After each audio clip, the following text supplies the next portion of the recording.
Welcome to Samba Samba. Enjoy the video. You start by choosing the exact metal lure and rigging it for action.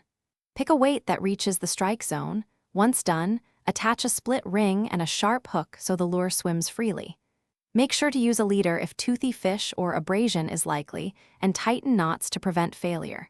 You want balance between castability and realistic movement. This is why lure type dictates retrieve style.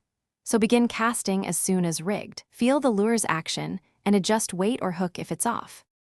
You now focus on delivering the metal lure to the strike zone and controlling its motion. Cast with a smooth motion, then let the lure sink to the desired depth. Once it's in water, start with a steady retrieve to establish action. If fish ignore it, change to stop and go or short snaps to trigger reaction strikes. Make sure to vary cadence every few casts so the presentation doesn't become predictable.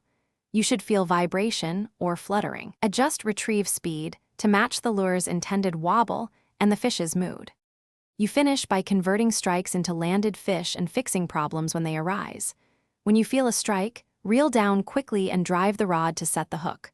Once hooked, keep steady pressure and use the drag to tire the fish without breaking line.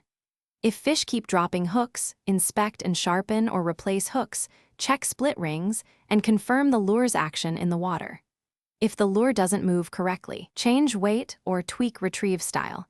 This single troubleshooting step often restores strike rate immediately. Thanks for watching. Consider subscribing if we helped you.